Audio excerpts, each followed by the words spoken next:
नाम का एक लड़का था जिसे पुराने महलों, पुराने घरों और जंगलों में घूमने का शौक था। इस शौक के कारण उसे उसके माता पिता हमेशा डांटते रहते थे। एक दिन जितेंद्र के पापा जी उसके रूम में आते हैं और देखते हैं कि वह कपड़े, कैमरा और सामान पैक कर रहा है। तभी उसके पापा जी बोल पड़े, जितेंद्र, कहाँ जा रहे हो?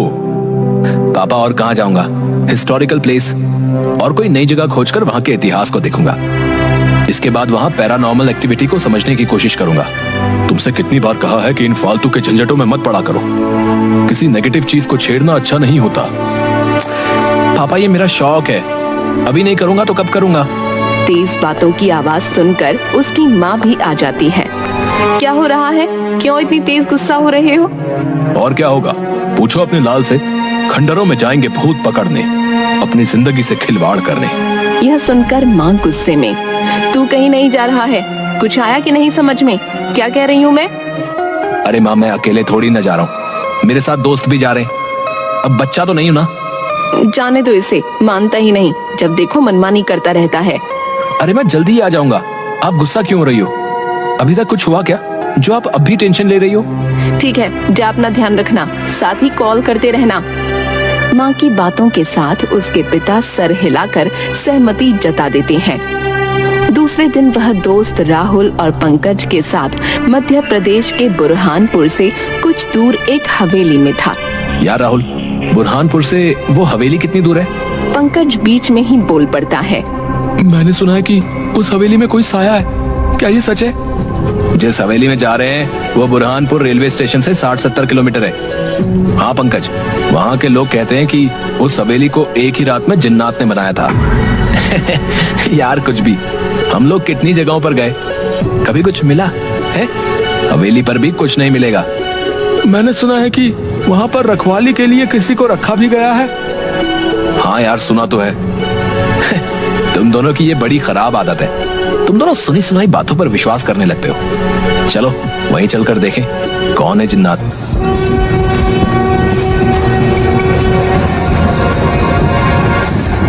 ट्रेन से रेलवे स्टेशन उतरने के बाद चलो किसी होटल में जाकर फ्रेश हो लिया जाए। क्या यार, सीधे हवेली पर चलते हैं? नहीं यार, वहाँ कोई टाइम पर मिले ना मिले, पहले होटल में ही चलते ना। हाँ हाँ।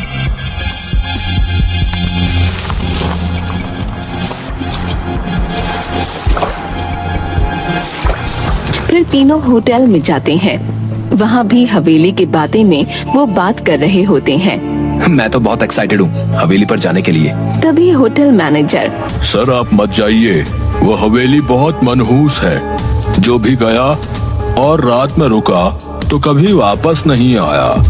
तभी जितेंद्र रोकते हुए, क्या फालतू की बातें कर रहे हो? कभी गए हो वहाँ? फालतू की बातें करते हो। सॉरी सर, पर क्या? जाओ यार यहाँ से, फालतू में डराओ मत। मैनेजर वहाँ से चला जाता है। तुमने उसे इतना बेमतलब डांट दिया, ये गलत है भाई। पंकज भी हाँ में सिर हिलाता है। हाँ यार, यहाँ से जाते हुए उनसे माफी मांग लूंगा। माँ और पापा का गुस्सा अब इन्हीं पर उतर गया। तैयार होने के बाद कैब बुक कर लेते हैं। कुछ देर बाद कैब आती है और वो बैठकर जाने लगते हैं। रास्ते में पंकज रुकने को कहता है। जैसे ही गाड़ी रुकी वैसे ही एक बूढ़े बाबा आकर खिड़की के कांच पर जम से आकर ठोकते हैं। तीनों घबरा जाते हैं। आ गए तुम वापस, वो तुम्हारा ही इंतजार कर रही है। वो अभी यही है, कहीं नहीं गई। अरे बाबा, इन्हें डराओ मत, अपने लोग हैं। पागल है बाबा। ड्राइवर कैब चलाने लगता है। पीछे से बाबा चिल्लाते हुए कैब के पीछे भागते हुए कहते हैं, बेटा मत जाओ वहाँ, मत जाओ वहाँ। हवेली पहुँचने के बाद गाड़ी वाला सिक्योरिटी गार्ड के पास छोड़कर चला जाता है। सलाम साहब, मैं निचांग, इस हवेली का गार्ड। हेलो निचांग। चलिए साहब, आप रूम में बैठिए, मैं आपके लिए चाय लेके आया है। ये चाय क्या है? पीने वाला, वो आप टी कहते हो ना, टी, वही। तीनों हंसने लगते हैं। उन्हें देख निचांग को भी हंसी आ जाती है। अच्छा चाय, जाओ जाओ लाओ। तीनों चाय पीने के बाद निचांग से, चलो हमें घुमा दो हवेली। साहब आप अंदर जाकर लेफ्ट मुड़ जाना, वहाँ अम्मा मिलेगी है, वो आपको घुमा देगी है साहब, पर शाम से पहले वहाँ बाहर आ जाना है, नहीं तो क्या साहब अच्छा नहीं होगा। बेहुदी बातें, कोई सेंस नहीं है इन बातों में। वो बूढ़ी औरत जब बाहर निकलेगी हम भी आ जाएंगे। नहीं साहब, अम्मा को वो कुछ नहीं करेंगे, आपको कुछ हो गया तो मेरी नौकरी खतरे में आ जाएगी है? भाई जल्दी आ जाएंगे ना हम। यार तू आए ना आए, हम दोनों आ जाएंगे। हाँ चलो ठीक टाइम से पहले आ जाएंगे। अब तो चलो। अंदर जाते हुए लेफ्ट से कुछ पत्थरों की आवाज आ रही थी, जैसे कि उनसे कुछ पीसा जा रहा हो। तीनों धीरे धीरे अंदर पहुंचते हैं। तभी वह बूढ़ी अम्मा मसाला पीसते हुए दिखती है। अम्मा, ओ अम्मा। वह मुड़कर कोई जवाब नहीं देती। फिर पंकज आवाज देता है, ओ दादी, ओ दादी। वह मसाला पीसते हुए रुक जाती है, धीरे से पीछे देखती है। वह उस वक्त काफी डरावनी सी लग रही थी और कहती है, अच्छा इस बार बच्चों आप लोग आए हैं। जी अम्मा, आप हमें इस हवेली में घुमा दोगी?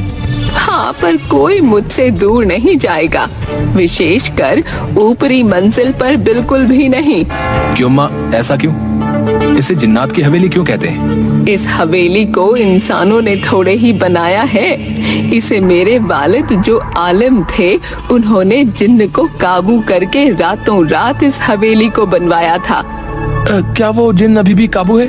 अब वह सभी जिन्न किसी के काबू में नहीं है। मतलब कुछ भी है? अब थोड़ी होते हैं जिन्न, अब मशीनों से 2 मंजिला मकान में साल भर के करीब लग जाते हैं। तो ये हवेली वो भी रात भर में? इम्पॉसिबल। मैं ऐसे नहीं मानता। मत मानो, वैसे जिन्न को आग से बनाया जाता है।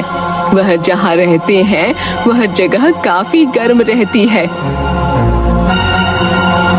इतना कहकर अम्मा मसाला लेकर अंदर चली जाती हैं और खाना बनाने लगती हैं। अरे यार इन्हें तो काफी टाइम लगेगा, चलो हम ही घूम ले हवेली। अम्मा अंदर से सुन रही थी, तभी कहती है, बेटा आप ऊपरी मंजिल पर मत जाना और कुएं पर भी नहीं। अरे फालतू की बात है, चलो चलते हैं, कुछ नहीं होगा वहाँ। तभी जितेंद्र को कोई बच्ची दिखाई देती है के पीछे से झांक रही थी। तुम चलो मैं आता हूँ। वह उस लड़की के पास जाकर पूछता है, तुम्हारा नाम क्या है? जरीन। वह अपने बैग की जेब से चॉकलेट निकाल कर देता है। जरीन चॉकलेट लेकर उसे उदासी भरी नजरों से देखती रहती है। आप यहाँ से चले जाओ। इतना कहकर उदासी के साथ वह वहाँ से चली जाती है।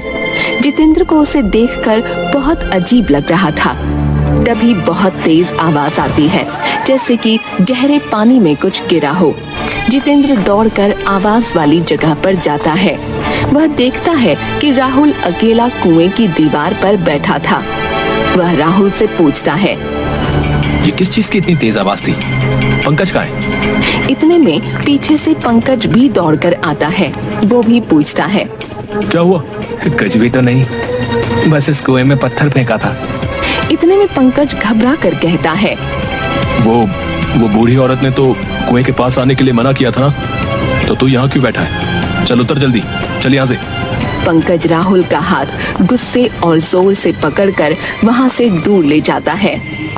पीछे से जितेंद्र कहता है, अरे यार अगर वो वहाँ पर बैठ भी गया और उसने पत्थरों को फेंक भी दिया तो क्या हो गया है? इसमें कौन सी बड़ी बात हो गई? भाई मुझे यहाँ बहुत घबराहट हो रही है, आसपास बहुत अजीब सा लग रहा है। वॉशरूम की दीवार पर मेरी परछाई दिख रही थी। तभी एकदम से 2 बड़े हाथ मेरे गले की तरफ आ रहे थे। तभी पानी में कुछ गिरने की तेज आवाज आई और मैं तेजी से दौड़कर यहाँ आ गया। भाई तुम इन लोगों की बातें सुनकर ना वहम में आ गए हो। ऐसा कुछ भी नहीं है जैसा तू सोच रहा है। चलो अब हवेली घूमते हैं। जितेंद्र का ध्यान बार बार उस खामोश फितरत वाली बच्ची पर जा रहा था, जो बिल्कुल कुछ नहीं बोल रही थी। उदासी भरी बेनूर आंखों से उसे एकटक देखे ही जा रही थी। ऊपर से पंकज को यह हवेली कई जगहों पर कालिख और काई जमी हुई दिख रही थी, जो कि काफी डरावनी लग रही थी। इसी के साथ राहुल का बोलना बिल्कुल बंद सा हो गया था। इस पर पंकज और जितेंद्र दोनों में से किसी का भी ध्यान नहीं जा रहा था। यार इन दोनों के बहकावे में नहीं आता तो यहाँ फंसता नहीं। बेमतलब आ गया इनके साथ यहाँ पर। कमरों में घूमते हुए पंकज की और जितेंद्र की नजर कमरों पर बनी नक्काशी पर जा रही थी। साथ ही वहाँ थके थके व बेमन से टिमटिमा रहे पुराने बल्ब जो कभी भी दम तोड़ दें। दीवार पर कई जगह जानवरों के सर लगे हुए थे, जिसके कारण हवेली काफी भयानक लगने लगी थी। ये जगह इतनी डरावनी और अजीब क्यों है? दूसरी जगहों पर इतना डर नहीं लगा था, पर यहाँ तो उल्टा मुझे ही ज्यादा डर लग रहा है। कुछ यहाँ जो पर्दों में छिपा है। धीरे धीरे वह वापस आंगन में बूढ़ी अम्मा के पास पहुंचकर उनके पास बैठ गए। जितेंद्र के मन में बहुत सारे सवाल आ रहे थे। वह आखिरकार पूछ ही बैठा। ऊपरी मंजिल पर जाना क्यों मना है? वह किसी को भी ऊपरी मंजिल पर जाने वाले को जिंदा नहीं रहने देते। आप इस सब पर विश्वास करती हैं? ये चीजें तो बस वहम होती हैं। मेरा बेटा भी नहीं मानता था। कितना समझाया, लेकिन होनी को कौन टाल सकता है। बेटा, आप इन चीजों को समझने की कोशिश करो। आपका एक साथी कहाँ है? पंकज और जितेंद्र दोनों उसे ढूंढने लगते हैं। इतने में वह जरीन लड़की जितेंद्र को मिल जाती है। वह उसे कहती है, आज बहुत भारी दिन है, आप कहीं नहीं रुकना। आप अकेले दोस्त के साथ वापस चले जाओ। मैं इस बच्ची की बात को क्यों नहीं समझ पा रहा हूँ। आखिर कहना क्या चाहती है? बेटा, आप क्या कहना चाहती हो? थोड़ी देर में आपका यहाँ से निकलना मुश्किल हो जाएगा। आप और आपका एक दोस्त, आप दोनों चले जाओ। जाने कब राहुल को ढूंढने ढूंढने में पंकज सबसे ऊपरी मंजिल पर पहुंच गया। उसे मालूम ही नहीं चला। उसे ऊपरी मंजिल के एक कमरे में काफी तेज रोशनी हो रही थी। उसने आवाज लगाई, राहुल तू है ना इस रूम में? मुझे डरा मत, कुछ बोल तो सही। अंदर से सिर्फ की आवाज आती है, जिसके कारण पंकज घबराने लगता है।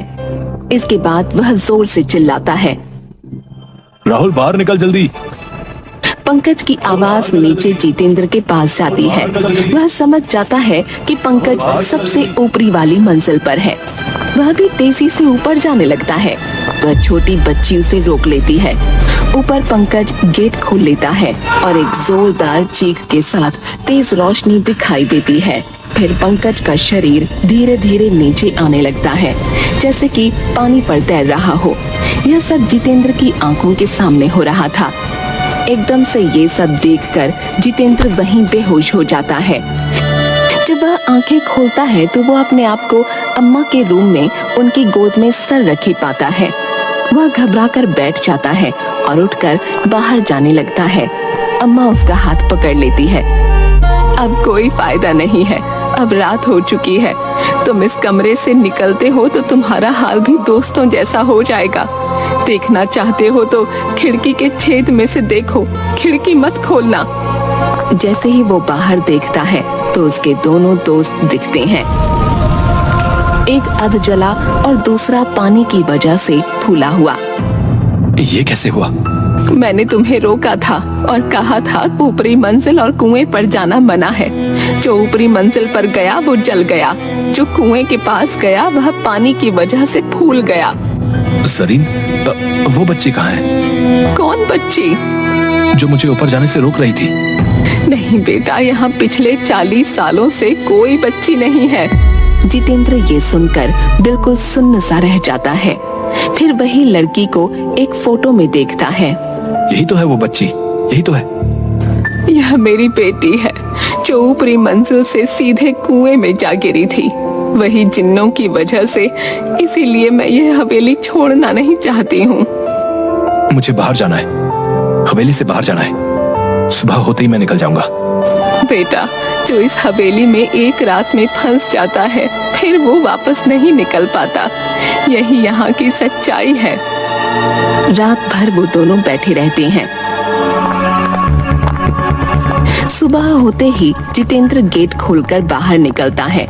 वैसे ही वो देखता है कि राहुल उसे आवाज दे रहा है। जितेंद्र, ओ जितेंद्र, यहाँ मेरे पास आ जा। ओ जितेंद्र, मैं यहाँ हूँ अंदर। फिर वह कुएं की दीवार पर बैठकर वापस अंदर कूद जाता है। फिर से यही रिपीट होता है। वह घबराकर मेन गेट खोलने की कोशिश करता है। वो गेट खुल तो जाता है पर उसे गेट के उस तरफ वही दिखाई दे रहा होता है जो इस तरफ दिखाई दे रहा होता है। राहुल का कुएं में कूदना। कोई फायदा नहीं है बेटा, ये मेरे लिए हमेशा का है। बेटा अब बस कर दे। इतना कहकर अम्मा अपने काम में लग जाती है। जितेंद्र को उसके वही दोस्त बार बार दिखाई देते हैं। फिर उसे वही जरीन दिखाई देती है। वह उसे एक तरफ उंगली दिखाते हुए कहती है, जाओ, आखिरी बार और आखिरी मौका, अब और न मिले मौका। इतने में उसके सामने उसके दोनों दोस्त खड़े हो जाते हैं। दोनों साथ साथ कहते हैं, ये सब कुछ नहीं होता है। फिर दोनों जितेंद्र को मारने के लिए अपने हाथ बढ़ाते हैं। तभी वही बच्ची उसे बचाकर बाहर निकाल देती है। जितेंद्र बेहोशी की हालत में बाहर आता है और उसे वही बाबा मिलते हैं। बेटा, मैं कह रहा था वो तुम्हारा इंतजार कर रही है, वो तुम्हें छोड़ेगी नहीं। वो बाबा हंसते हुए निकल जाते हैं। जितेंद्र जैसे ही आगे बढ़ता है,